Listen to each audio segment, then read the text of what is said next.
right. Yes, please. State your name and your organization, please. Thank you. Thank you. Good morning, Mr. Tan. This is Tian from Zaobao. In your opening speech, you mentioned that you have presented views that were alternative to PAP government. Can you tell us when did you start making those views? Because some criticism about you have been that you've been quite compliant with PAP views when you were CEO of NTUC Income. Thank you. Actually, those who read the newspaper knows that I've been writing quite often. I think ever since the mid-1980s, for 20 years. Now, some of the things I've written, now I want to make it quite clear, I don't criticize any policy. I think criticism is not good.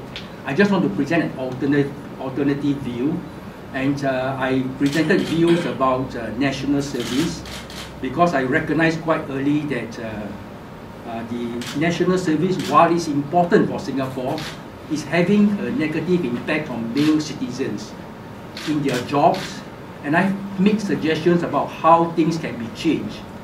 I've also written views about public transport. That is way before our public transport becomes congested.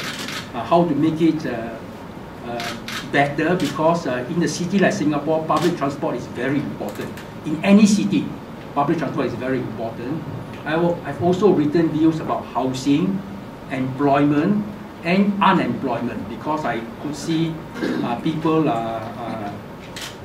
unemployed people do have difficulties.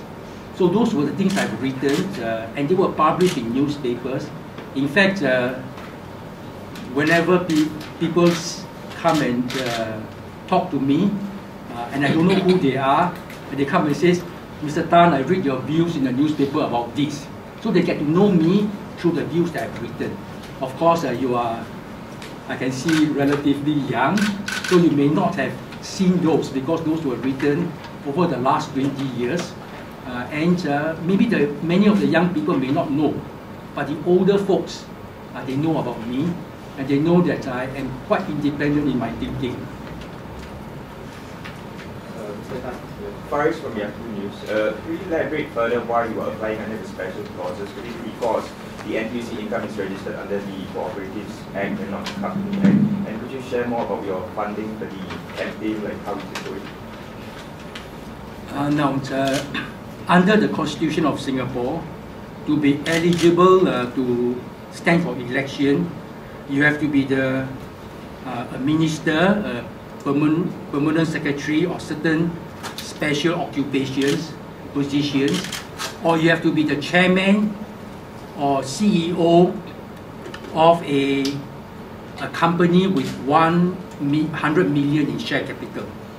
Now, I have been CEO of NTUC Income for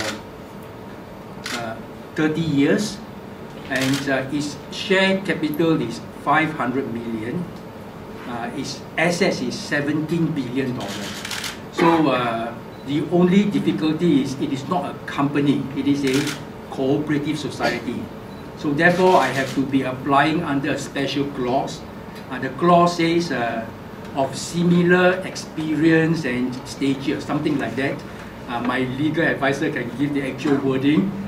So therefore this is my application under that special clause. This is subject to the decision of the Presidential Election Committee whether or not to grant approval. Many people think that I'm very well qualified, although it is a cooperative technically, so we have to wait for the decision of the Presidential Election Committee. Now, with regard to my funding, I have got pledges for right now about $50,000, and of course there's another big item of $48,000 deposit that I have to make. That deposit I will contribute on my own, and then the funding of $50,000, part of it comes from me, majority comes from my supporters and helpers. That will be enough for what I call a shoestring budget. I know other candidates says they want to raise $500 million, but for me, I'm more modest.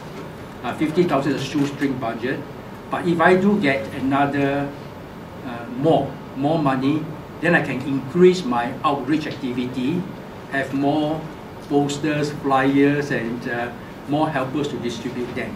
So right now, I do have enough money to contest the election, but I do hope more people will come forward to donate. 500,000. Sorry, I said something wrongly. Another candidate says 500,000, $500,000.